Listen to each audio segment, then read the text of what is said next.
Ngalir. Ngobrol asik tentang pengelolaan air. Halo Sobat SDA, kembali lagi di Ngalir. Ngobrol asik seputaran pengelolaan sumber daya air. Bersama kita, saya Saini, perkenalkan sebagai host, dan senior saya. Kita akan berbicara tentang pengelolaan air di UPTD wilayah Sungai Ciulan Cilaki bersama narasumber kita, Kepala UPTD di wilayah Sungai Ciulan Cilaki. Sebelumnya kita kenalan dulu dengan narasumber kita. Mangga, Bapak. Iya, terima kasih.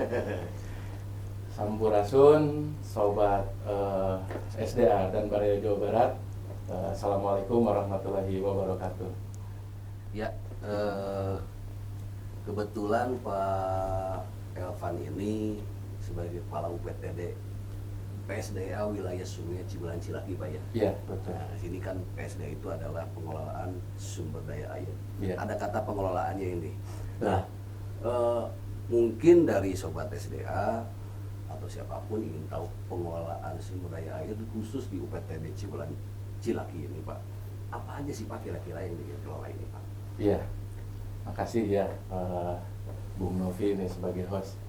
Memang berangkat dari pengelolaan sumber daya air, tentu saja filosofi kita yang pertama adalah air merupakan sumber dari kehidupan. Tanpa air kita tidak bisa merupakan alat satu hal vital dalam sendi kehidupan. Tentu saja kebijakan dari pemerintah Provinsi Jawa Barat dalam pengelolaan sumber daya air sangatlah diperhatikan, kaitan dengan mulai dari hulu sampai dengan hilir. Tentu saja Dinas Sumber Daya Air mengemban suatu tugas yang penting berkaitan dengan pengelolaan.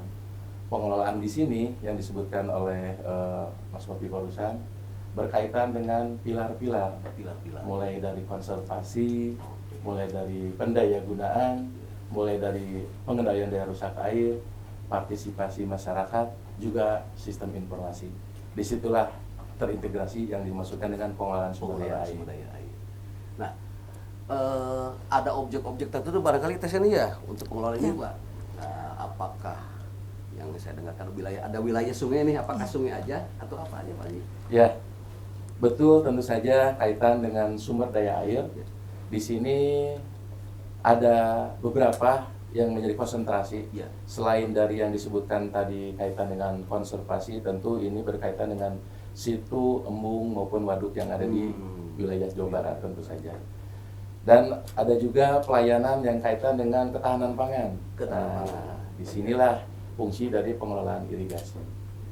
Juga ada pengendali dari pengendalian daya rusak air, yaitu sungai sendiri, yang disinilah sebagai pengendali banjir. Artinya sungai yang sudah terrestorasi secara baik ini menjadikan suatu fungsi. Selain dari fungsi pengendali banjir, juga fungsi-fungsi dalam pemanfaatan air permukaan yang berada di sungai. Itu salah satunya.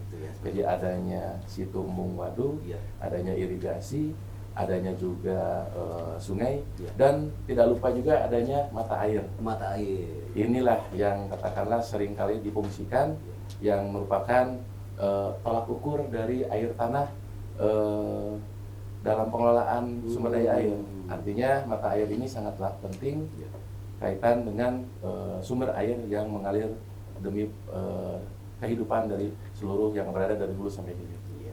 Wah, ini yang jelas sekali tes ini ya. Jadi berbicara tentang air memang sangat luas sekali. Sangat luas sekali. Ada yang menarik nih Pak, Nah, dari apa pembicaraan air. Ya. Situ. Ya. Situ di wilayah UPTD Ciulan Cilaki itu dikelolanya ada berapa situ sih Pak? Oke. Sebelum menjawab berapa jumlah situ, mungkin kita menarik dulu apa arti situ ataupun embung ya. Inilah menjadikan suatu hal ada sentuhan rekayasa teknik atau misalkan sentuhan kaitan dengan kaitan engineeringnya, ataupun memang sudah alami. Nah, tentu saja pemerintah Provinsi Jawa Barat sangat concern sekali kaitan dengan situ-situ yang sudah ada, artinya sudah alami. Jangan sampai situ-situ yang tadinya sudah ada akhirnya jadi daratan, artinya karena ketersediaan airnya hilang. Nah, ini tentu saja konsentrasi dari pemerintah Provinsi Jawa Barat. Selain itu juga menambah daya tampung dan daya dukung dari situ sendiri. Ya dibuatkanlah embung-embung yang kaitan itu untuk menambah kapasitas daya tampung dan daya dukung untuk ketersediaan air. Yang mungkin itu dari pilar pertama itu konservasi sumber daya air. Nah, menjawab dari jumlah situ yang ada di wilayah kerja UPTD PSDA wilayah Sungai Cilan Cilaki itu kurang lebih inventarisasi terakhir ada 57 situ yang kurang lebih yang itu dikelola oleh UPTD atau Dinas Sumber Daya Air yang ada di UPTD Cilan Cilaki. Tentu saja banyak masih potensi-potensi lain, tapi kita juga tetap mencari dan membuat suatu hal kajian-kajian yang menambah dari daya dukung dan daya tampung yang menuju kepada indikator kesuksesan atau indikator kinerja dinas. Sumber sekali berarti Pak ya. Dari banyaknya sumber air atau yang disebut dengan tadi sampaikan situ ya. Ya, situ, embung. Nah, embung. Nah, ada satu situ mungkin barangkali satu situ Pak yang sempat kemarin rame-rame di masyarakat nih di sekitar Tasik, Bekasi Jawa Barat mungkin pada tahu. Yang dijadikan tidak hanya menjadi daya tampung, tapi ada unsur wisata. Itu situ apa Pak? Tapi jangan dulu jawab Pak. Baik. Nah, kita akan kembali lagi Teh Sandy ya. Iya. Setelah yang lewat dulu berikut ini. Feeling so tall I could give a high five to the pilot. Yeah, family tight, I keep small circle like.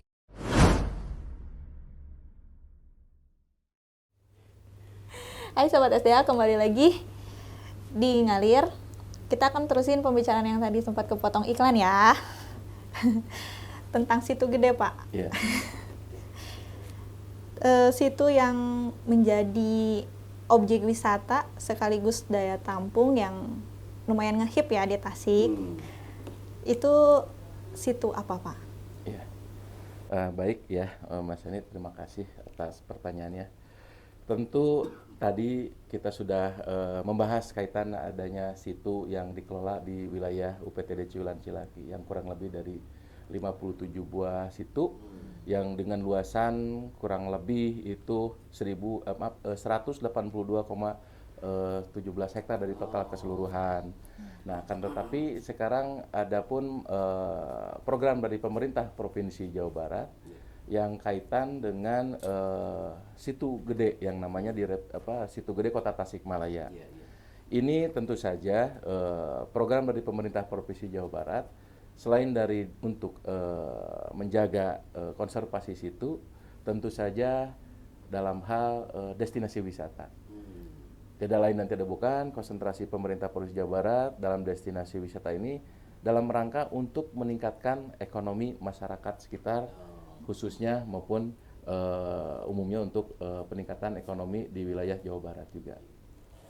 Jadi namanya adalah Situ Gede Kota Tasikmalaya. Situ Gede Kota Tasikmalaya. Betul. Ya, dari kota Tasik ya. Ya. Nah, kenapa dari sekian situ, dari sekian jumlah situ yang ada di kewenangan UPTD wilayah Sungai Cilan Cilaki ini, satu atau dua yang direvitalisasi atau mungkin yang kaitannya dengan pariwisata tersebut? Apakah situ keseluruhan akan digarap menjadi tidak hanya daya tampung dan ke pariwisata atau bagaimana Pak? Kapan bagaimana? Ya, tentu saja pertanyaan itu banyak sekali ditanyakan ya.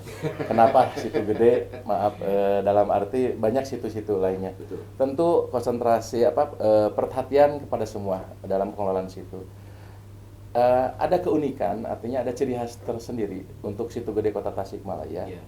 Saya sebutkan kenapa? Karena di situ ada fungsi-fungsi yang diantaranya fungsi situ sebagai fungsi alam, fungsi situ sebagai fungsi religi, dan fungsi situ sebagai fungsi budaya juga. Nah, disitulah berarti ada untuk wisatanya wisata alam, wisata budaya dan wisata religi. Jadi fungsi-fungsi inilah yang muncul di Situ Gede. Sebab Situ Gede ini tentu saja sebagai keindahan panorama alam situ. Yang kedua juga ada sejarah, artinya Situ Gede ini tentu memiliki suatu histori sejarah, Oke, iya, iya, iya. terutama berkenaan dengan hubungannya dengan penyebaran agama Islam. Hmm. Terdapat juga di tengahnya ada suatu pulau Nusa yang tentu saja di situ dimakamkannya suatu tokoh yang untuk penyebaran agama Islam di wilayah Kota Tasikmalaya atau zaman dulu disebutkan Sukapura. Oh, ada situs juga ya di situ? Ada di tengah pulau, di tengah situ ada pulau, yaitu yang disebutkan makam dari Eyang Prabu Dilaya. Nah, itu berkaitan dengan tentu saja situ sebagai fungsi religi dan fungsi budaya.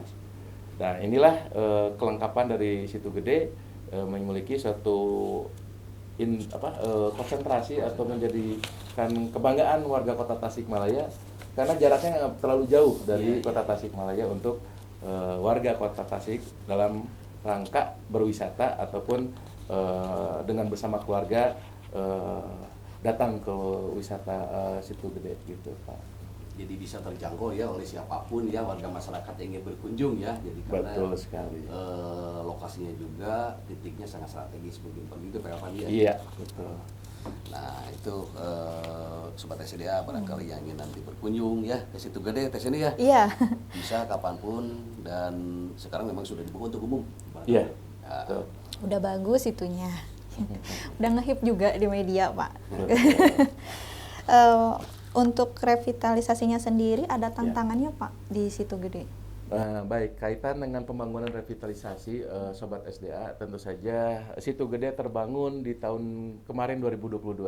2022. Dan ini baru tahap 1. Tentu Tahap saja secara keseluruhan luasan situ yang kurang lebih tercatat 47 hektar, dan mungkin sekarang ada sedikit kekurangan ya sekitar 45 hektar.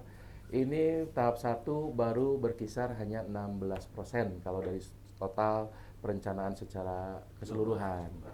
Karena apa? Kemarin pemerintah Provinsi Jawa Barat menggelontorkan anggaran sekitar kurang lebih 7 miliar kaitan untuk pembangunan tahap 1. Tahap 1 ini terbangun berupa kios-kios, yaitu untuk para pedagang di sempadan atau sekitar wilayah situ, juga pembangunan pagar, railing, dan jalan akses yang tentu saja ini untuk melancarkan dari ekonomi para penjual di wilayah Situ Gede. Jadi memang di situ memang sudah ada warga sekitar barangkali ya yang berjualan. Nah ini bagian daripada bagaimana caranya memvitalkan ya, memvitalkan sisi ekonomi daripada keterkaitan dengan Situ Gede tersebut. Nah, jadi tentunya barangkali ini tidak hanya berbicara tentang tantangan anggaran mungkin Pak. Ya. Ada sisi-sisi lain yang katakan di situ adat istiadat barangkali yang bisa dan yang tidak bisa. Ya. Salah satu tantangan mungkin yang bisa disampaikan, mengapa? Ya. Tentu saja ya Pak Novi, Huseni ya, kaitan terutama Sobat SDA juga dalam suatu pembangunan ini banyak hal-hal yang tentu saja ini melibatkan seluruh stakeholder. Disinilah pemerintah sebagai government memiliki suatu regulasi dalam hal pembangunan. Tidak akan sukses apabila memang tidak urun rembuk ataupun kontribusi ataupun partisipasi dari stakeholder, masyarakat, akademisi, komunitas, media. Yang inilah menjadikan suatu stakeholder pentahelik dalam suatu pembangunan. Artinya manfaat dari Situ Gede akan sangat dirasakan tentu saja apabila semua pihak dalam hal menjalankan fungsi atau manfaat tersebut saling bersinergi. Artinya manfaat yang katakanlah oleh masyarakat terima, program yang dibuatkan oleh pemerintah, ini ada berkesinambungan. Tentu saja Situ Gede yang baru tahap 1 ini kedepannya mudah-mudahan ada dukungan semua pihak, karena akan banyak hal-hal seperti dalam hal suatu planning atau desain perencanaan. Di situ mungkin kedepannya akan dibuatkan juga seperti canopy walk, camping ground, juga dermaga, dan ini semua diciptakan oleh di kreator lah katakanlah, didesain langsung oleh Bapak Gubernur kita, Bapak Ridwan Kamil, yang langsung katakanlah mendesain Situ Gede dan didukung oleh Pak Wakil Gubernur juga untuk wilayah Kota Tasikmalaya. Ini suatu hal akseleratif ataupun terobosan kaitan dengan peningkatan destinasi wisata. Alhamdulillah memang antusiasme masyarakat luar biasa, dan apalagi weekend, jangankan di hari biasa ini para pengunjung membludak. Penuh ya. Bolehlah nanti Baraya Jawa Barat siapa saja berwisata lah ke Situ Gede Kota Tasikmalaya. Kunjung, ya. Luar biasa lah dengan melihat secara langsung. Itu dia.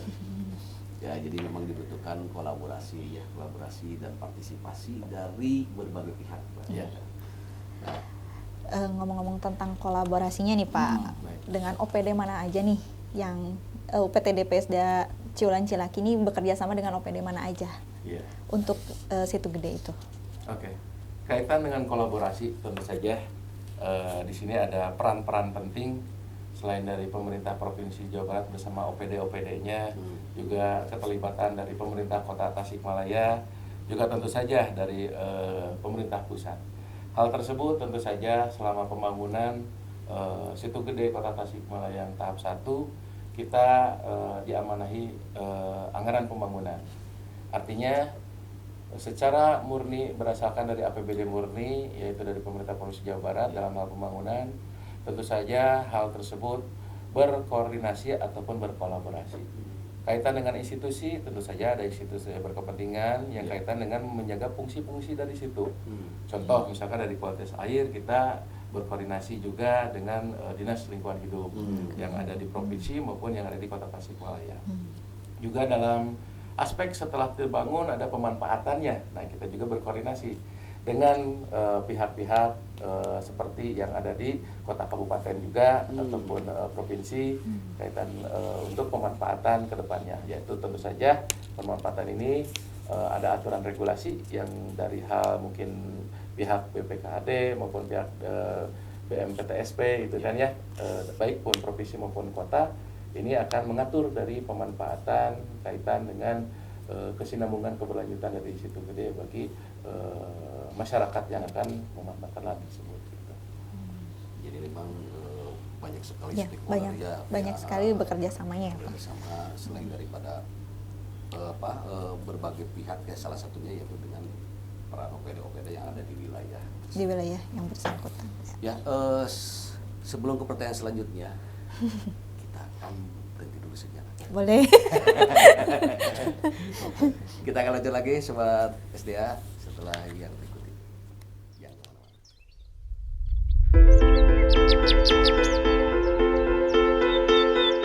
Situ Gede Tasikmalaya merupakan salah satu objek wisata yang berdiri sejak zaman kolonial Belanda.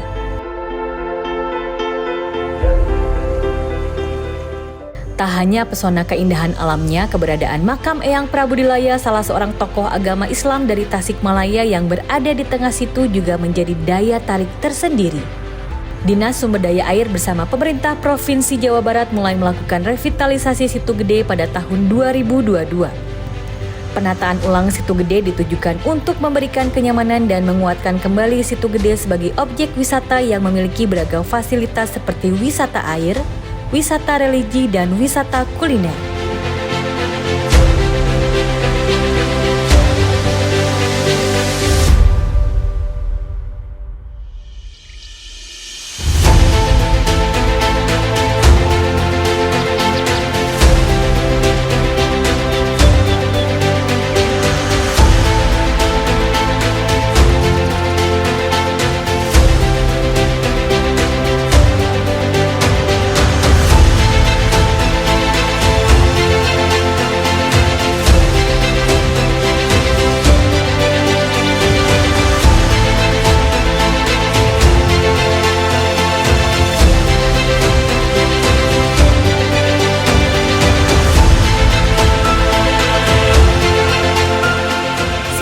Telah berbenah diri untuk menyambut wisatawan.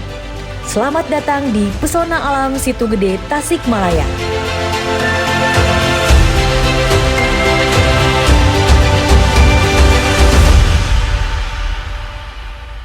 Halo Sobat SDA, kembali lagi setelah break ya. Lanjut ya Pak. Ya. Ada langkah konkret nggak Pak yang dilakukan buat dari pemerintah setempat dalam meningkatkan kesadaran masyarakat mengenai untuk menjaga infrastrukturnya Situ Gede? Ya, tentu saja ya Mas Yani ya, langkah konkret atau action plan dari pemerintah setempat, yaitu pemerintah kota maupun pemerintah provinsi. Tentu saja ini rutin dilaksanakan dalam arti bahwa Situ Gede ini kebanggaan, yaitu kebanggaan bagi Kota Tasik, pemerintah Provinsi Jawa Barat, kaitan dengan sudah terbangunnya. Antusiasme masyarakat sangat luar biasa. Sebab dari yang sebelum ataupun setelah terbangun ini sangat signifikan sekali dari antusiasme pengunjung para wisatawan. Nah, langkah konkret yaitu langkah-langkah apa saja atau apa yang sudah dikatakanlah oleh pemerintah atau misalkan yang terkait, tentu saja dari dinas-dinas ataupun instansi terkait kaitan dengan Situ Gede seringkali berkoordinasi atau seringkali katakanlah memonitoring kaitan dengan dari segi aspek kenyamanannya, monitoring kaitan dengan pembangunan, kerapihan tempat infrastruktur yang ada, yang seringkali kita juga sering mendapatkan tamu-tamu yang kaitan langkah konkret ke depannya dalam tahapan selanjutnya dalam pembangunan. Tentu saja harapan kita semua, doa dan dukungan dari semua pihak bahwa Situ Gede ini untuk tahap selanjutnya dapat terrealisasi dalam pembangunannya. Amin. Ya, itu juga bagian dari peningkatan dari sisi lainnya selain tentang pengairan yang ada di situ tersebut. Itu Teseni ya. Nah, Ya, Pak. kira-kira mungkin ada rencana lagi ya selain Situ Gede. Iya, Pak. Ya. Nah, Mungkin itu. ada situ yang lain. Karena ataupun situ di mungkin, di wilayah UPTD Cibulan Cilaki kan banyak. Betul. Apakah ada rencana lainnya gitu, Pak? Situ yang mau direvitalisasi selain Situ Gede? Ya, rencana tentu saja banyak ya, artinya setiap kali kita memiliki suatu program, rencana jangka pendek, jangka menengah, jangka panjang, tentu saja harapan kita semua dari UPTD maupun dinas dapat terkelola secara menyeluruh. Akan tetapi terdapat suatu skala prioritas ya, kaitannya dengan prioritas-prioritas, juga indikator-indikator lainnya yang lebih didahulukannya dengan adanya Situ Gede, Kota Tasikmalaya tahap 1, yang tentu program selanjutnya ada tahap 2 dan tahap sampai dengan selesai. Tentu saja itu menjadi prioritas utama.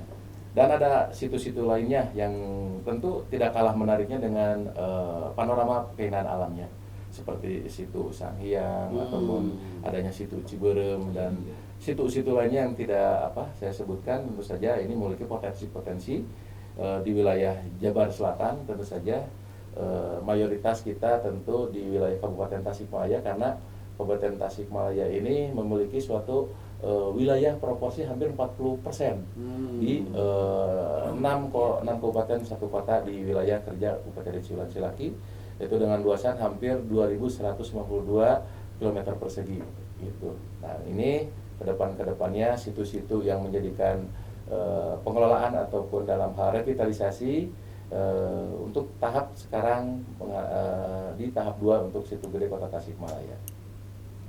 Jadi memang banyak sekali keinginan ya, perencanaan untuk ke depan bagaimana cara menyelesaikan satu-satu mungkin Satu-satu. tahapan. Iya. Tadi ada pembicaraan tahap 2 nih, Pak. Ya, ini tahap 2. Rencananya tahap 2 kapan, Pak? Ini yang kita Kalau nantikan, rencananya ya. nih. Yang kita nantikan, yang kita harapkan, besar harapan terutama dari masyarakat Kota Tasik maupun masyarakat Jawa Barat. Kita coba terus mendorong dan mengakseleratif kaitan dengan kebijakan fiskal, yaitu anggarannya, dan tentu saja mungkin secara usulan dan program mudah-mudahan kita doakan bersama di tahun 2024 ini kita ada kontinuitas pembangunan dari Situ Gede Kota Tasikmalaya. Ya, itu ternyata memang harapan sangat biasa Banyak. besar. Mudah-mudahan Mudah-mudahan terrealisasi. tercapai Pak Nyoman apa yang direncanakan, apa yang diinginkan, Mm-mm. dan mungkin di season akhir ini ya, Ya. season akhir ini. Tapi sebelum season akhir Pak, saya ingin tahu Pak, apakah tiket untuk masuk itu udah di tiket atau bagaimana Pak? Nah, baik. Ini Iya. mungkin Ya. cepat saya ingin bertanya juga. Tutorial masuk Situ Gede. Tentu saja memang Situ Gede ini, objek wisata Situ Gede Kota Tasikmalaya sebelum direvitalisasi memang sudah berjalan ya, artinya sudah mulai karena dari awal itu pengunjung sudah sangat antusiasme, apalagi setelah adanya pembangunan revitalisasi ini semakin menambah dari antusiasme pengunjung para wisatawan. Tentu saja ini wisatawan bukan hanya wisatawan lokal ataupun domestik, juga ada beberapa dari luar daerah juga yang datang ke situ gitu. Nah ini kaitan dengan tentu saja ini regulasi dari tarif maupun pengkartisan tentu saja. Kalaupun harapan kami tentu ini yang harus dijangkau. Artinya karena ini untuk dinikmati oleh seluruh masyarakat kalangan. Dan ini tentu saja dengan menjaga ketertiban, menjaga kebersihan, harapan kita semakin bahwa Situ Gede ini menjadikan ikonik, yaitu kebanggaan kita semuanya. Kita rawat dan kita jaga bersama-sama gitu. Jadi memang Ada tiket masuknya, ya, dari sebelum direvit. untuk kebersihan iya, ya, Pak. kebersihan, Buat bagaimana merawat. caranya perawatan tersebut setelah direvitalisasi lah dibangun. Iya. Di sesi akhir ini barangkali ya kita tidak terasa nih, Ya. banyak sekali nih ilmu-ilmu yang didapat, informasi yang didapatkan, terutama mungkin buat sobat SDA dimanapun berada ya. Ingin disampaikan ingin disampaikan setelah revitalisasi Situ Gede ini, Pak Elvan? Ya, baik ya, Mas Andri, Mas Andi. Tentu saja untuk Balai Jawa Barat dan Sobat SDA, kaitan dengan pengelolaan sumber daya air ataupun sumber air ini, kalau bukan kita, siapa lagi yang akan menjaga dan melestarikannya, karena hajat kehidupan manusia tentu saja bergantung dengan air. Dan disinilah kebijakan pemerintah Provinsi Jawa Barat melalui Dinas Sumber Daya Air dan wilayah kami di UPTD Curan Cilaki sangat konsentrasi penuh kaitan dengan pengelolaan air, baik pun dari segi kualitas maupun kuantitas. Sebab kita akan berpikir ke depannya untuk anak cucu kita bahwa air harus dapat dimanfaatkan semaksimal mungkin, yaitu air yang bersih, air yang dapat dikonsumsi, dan juga air yang dapat menyehatkan lingkungan. Itu mungkin Pak. Terima kasih Pak Elvan. Terima kasih Bapak sudah hadir sebagai kami ya. sebagai narasumber. Ditutup dengan pantun spontanitas, Boleh, boleh saja boleh, ya. Pak. Ya. Kaitan dengan ngalir ini Ngalir. ya. Ngalir ya. Tentu saja ini podcast yang sangat edukatif kedepannya bagi Sobat SDA. Dan bukan hanya Sobat SDA, sebetulnya manusia yang ada di muka bumi ini memerlukan air. Artinya betul. Ini sangat penting. Mungkin pantun saya secara spontan dan sederhana saja ya. Dimulai mungkin sedikit lah, ini sebetulnya hanya pantun ringan-ringan saja kaitan dengan untuk lebih kita dalam mendekatkan dengan pentingnya dari air, juga institusi kita lebih dikenal dalam secara fungsi dan tupoksi juga kan gitu. Pantunnya seperti ini Mas Papi ya, Mas Andi ya. Ya, Kopi hitam di atas meja, cakep.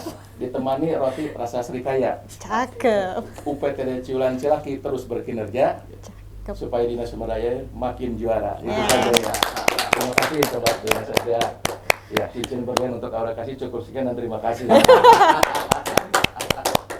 Baik, terima Oke, terima kasih, Pak Elvan sudah Elvan. hadir.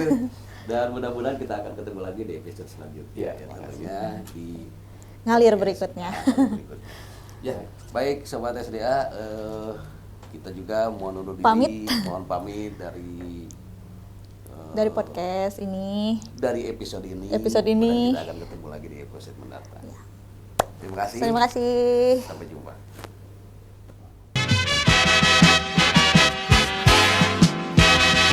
Ngalir. Ngobrol asik tentang pengelolaan air.